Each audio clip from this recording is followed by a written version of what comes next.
देखो, एक बात माननी पड़ेगी, आपको चाहे बुरी लगे चाहे अच्छी लगे, प्रॉब्लम तो है। मतलब बहुत सारे बच्चे ना, आप में से काफ़ी सारे बच्चे लगे पड़े हैं, लगे पड़े हैं, लगे पड़े, बट उनको समझ नहीं आ रहा कि पढ़ने का तरीका कैसे है और किस तरह से पढ़े कि हमारे एग्ज़ाम क्लियर हो जाएँ। और सबसे बड़ी बात क्या होती है कि डीटी और आईटीटी जब हम पढ़ते हैं तो आसान लगता है। जब मैं क्वेश्चन करवा रहा हूँ तो भी आसान लग रहे हैं। जब तुम मेरे साथ क्वेश्चन कर रहे हो तो भी आसान लग रहे हैं। बट अगर कोई क्वेश्चन तुम अलग से कर रहे हो, उस क्वेश्चन करने में कई बार प्रॉब्लम आ रही है। उसका बहुत बड़ा रीज़न ये है कि आपको ये समझ में नहीं आ रहा कि हमें डीटी और आईटीटी को अप्रोच कैसे करना है। मतलब जब तुम उसको घर में रिवाइज़ कर रहे हो तो पढ़ने का तरीका क्या होगा? तो आज मैं 5 से 7 मिनट आपके साथ लगाना चाहता हूँ। ये वीडियो बहुत काम की होने वाली है। इवन हर सीए इंटर का बच्चा जिनके सितंबर में एग्ज़ाम है, चाहे वो जनवरी में एग्ज़ाम है, ये वीडियो आपने लास्ट तक ज़रूर देखनी है, बस एक बात ध्यान दीजिए। क्योंकि मैं आपको गारंटी दे रहा हूँ, आप इसमें से काफ़ी सारी गलतियाँ करते होंगे, बहुत सारी बातें आप इग्नोर करते होंगे। उसी चक्कर में तुम्हें लग रहा है कि हमारे नंबर आएँगे, नहीं आएँगे, डर लग रहा है। और कई बार ऐसा होता भी है, अगर आपने पहले अटेम्प्ट दी है, आपको ये फ़ील होता होगा सब तैयारी हमने सारी की थी, बट हमारे मार्क्स नहीं आ रहे।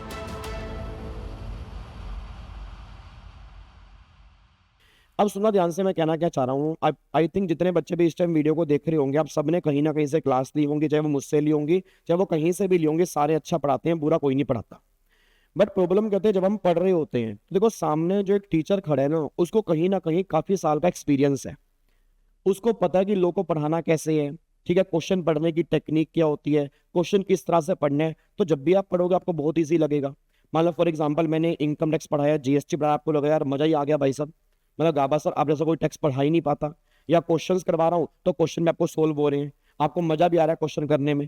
बट अगर वही मैं क्वेश्चन तुम्हें अलग से दे दूंगा, तुमसे वो कई बार क्वेश्चन होता नहीं है। उसका रीजन क्या है कि जब हम अलग से वो क्वेश्चन करते हैं ना, तो उन चीजों को हम नहीं समझ पाते जो चीज हमें समझनी चाहिए। तो मैं आपको कुछ बातें बता रहा हूं। पहली बात, जब भी आप क्वेश्चन अटेम्प्ट करते हैं या जब भी आप घर में सेल्फ स्टडी करते हैं, तो कुछ बातों का आपको ध्यान देना जरूरी है। सबसे पहली बात, जब भी आप क्वेश्चन करते हैं ना, तो डायरेक्टली क्वेश्चन पे हाथ नहीं मारना। आपने पहले उस चैप्टर को अच्छे ढंग से रिवाइज करना है। और कई बार क्या होता है, वो चैप्टर कईयों से इंटरलिंक होता है, तो जिन टॉपिक से वो इंटरलिंक है, पहले उन टॉपिक को भी रिवाइज करना है। जैसे याद करो, मैंने जीएसटी में कहा था टॉपिक आपके आरसीएम का है। अब अगर आपने खाली आरसीएम पढ़ा है, आप आरसीएम वाला क्वेश्चन सोल्व भी नहीं कर पाओगे, क्योंकि आरसीएम की लिंकिंग है एग्जाम्शन के साथ। याद करो, एडवोकेट की सर्विस आरसीएम के अंदर भी है, एग्जाम्शन के अंदर भी है। गवर्नमेंट वाली सर्विस आरसीएम के अंदर भी है, एग्जाम्शन के अंदर भी है। ठीक है, स्पॉन्सरशिप की सर्विस आरसीएम के अंदर भी है, एग्जाम्शन के अंदर भी है। जीटीए वाली सर्विस आरसीएम के अंदर भी है, एग्जाम्शन के अंदर भी है। अब अगर दोनों चैप्टर को आप इंटरलिंक करके नहीं पढ़ोगे और अगर डायरेक्टली क्वेश्चन करने बैठ जाओगे, सर वो क्वेश्चन होगा ही नहीं। क्योंकि आजकल इंस्टीट्यूट का ट्रेंड बिल्कुल चेंज हो चुका है, वो इंटरलिंकिंग के साथ क्वेश्चन पूछ रहा है, वो इंडिविजुअल चैप्टर में से क्वेश्चन नहीं पूछ रहा। बस ये बात ध्यान दो। और सेम इनकम टैक्स के साथ भी है। अब एक बात मेरे को बताओ, कैपिटल गेन अदर सोर्स में कितनी खतरनाक इंटरलिंकिंग है। अब गिफ्ट की टैक्सेशन जो है वो कैपिटल गेन से इंटरलिंक होती है। अब अगर वो आपने अलग अलग पढ़ी है, आप अलग अलग पढ़ के क्वेश्चन ट्राई कर रहे हो, आपसे क्वेश्चन होगा ही नहीं। अब पीजीपी की इंटरलिंकिंग है टीडीएस के साथ।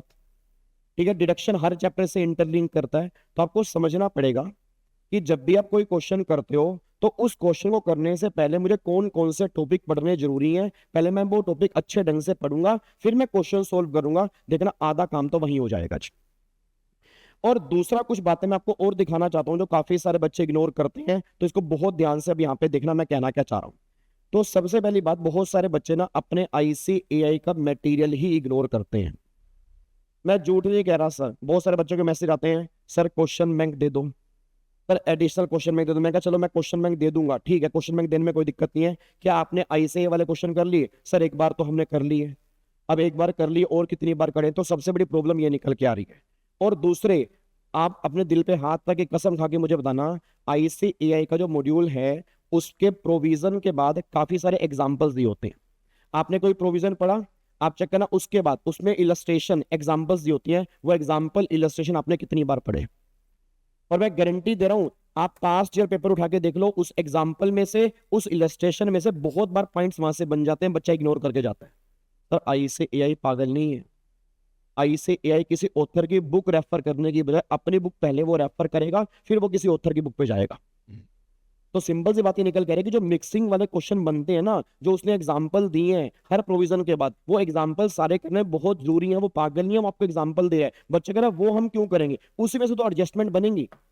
अब अगर वो हमने की नहीं है तो एडजस्टमेंट अगर बन गई, हमें लगेगा पेपर बाहर से आ गया या किसी और टीचर की बुक में होंगी। तो आप समझो आईसीएआई की बुक में क्वेश्चंस बीच में भी दिए हैं, बाद में भी दिए हैं, हर प्रोविजन के बाद भी उस प्रोविजन को समझाने के लिए उसने एग्जाम्पल भी दिए। हाँ, अगर आप ये बात कह दो कि सर एग्जाम्पल हो गए, बीच वाले क्वेश्चंस हो गए, बाद वाले क्वेश्चंस हो गए, और हमने 3 बार क्वेश्चन की प्रैक्टिस की है और बिना आंसर को देखे खुद प्रैक्टिस की है, मैं लिख के दे रहा हूं आपके टेक्स्ट में 70 से कम नंबर नहीं आएंगे। बट आपने की तो हो। तो problem sir varieties of question की नहीं है। आप मार्केट में जाओ, आपको 100 बुक्स मिल जाएंगी अलग अलग ऑथर की, तो क्वेश्चन तो तुम्हें 1000+ मिल जाएंगे। जितने क्वेश्चन ज्यादा करोगे उसमें ये नहीं कि तुम्हारे नंबर उतने ज्यादा बढ़ेंगे।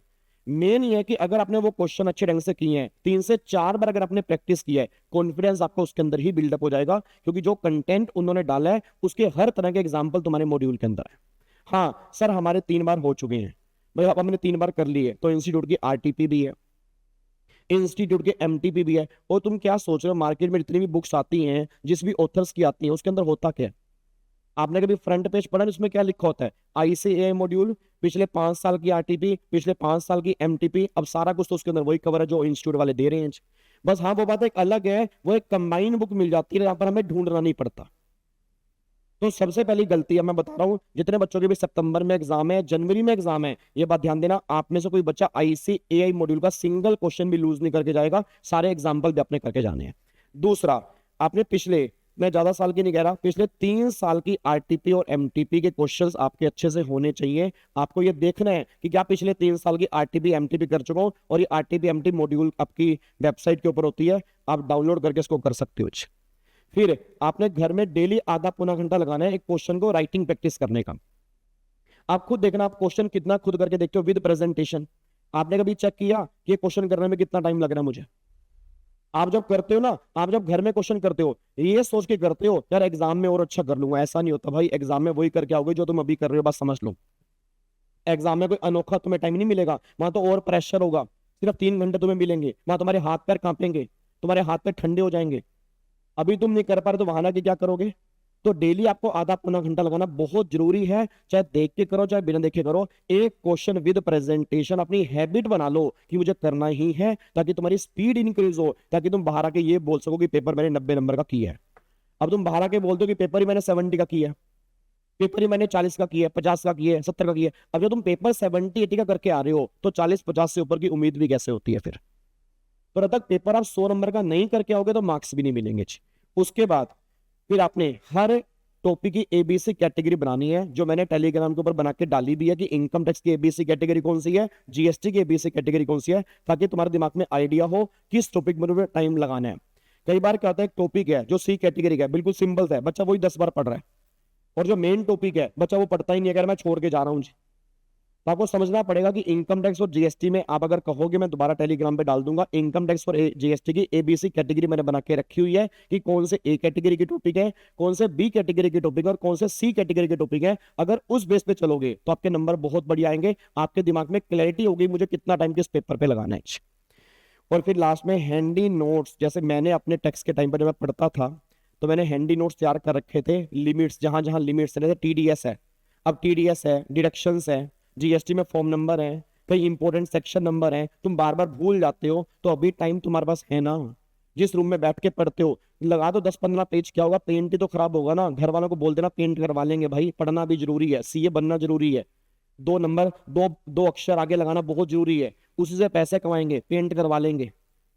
तो जब मैं पढ़ता था मेरा रूम पूरा का पूरा मतलब पेजेस से भरा हुआ था, जो जो मेरे को मुश्किल लगता था मैंने तुरंत बैठ के नोट्स बनाए, सामने पेस्ट कर दिया, काम खत्म।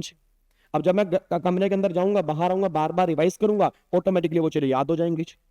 तो आपके हैंडी नोट्स तैयार होने चाहिए, लिमिट्स हो गया, डेज हो गया, परसेंटेज हो गया। अगर आप ये काम कर लोगे ना, मैं गारंटी दे रहा हूँ, इस बार रिजल्ट के बाद आप मेरे को थैंक यू बोलोगे, सर आपने जो बातें बोली तो हमने फॉलो किया है, हमारे मार्क्स में रिजल्ट में अच्छे नंबर आए हैं। ठीक है, तो इस तरह से अगर आप अप्रोच करोगे टेक्स्ट को तो आपके बहुत अच्छे नंबर आने वाले हैं। बाकी और कोई प्रॉब्लम टेक्स्ट में आ रही हो, आप कमेंट बॉक्स में डालो, आपका भाई आपके साथ है, पूरी जान लगा दूंगा आपकी एग्जाम निकालने के लिए, बस ये बात ध्यान दो। Thank you so much, God bless you, जय हिंद। और इवन मैं नहीं, पूरी की पूरी अल्टीमेट सीए की टीम आपके साथ है, बस ये बात ध्यान दो। थैंक यू सो मच, जय हिंद।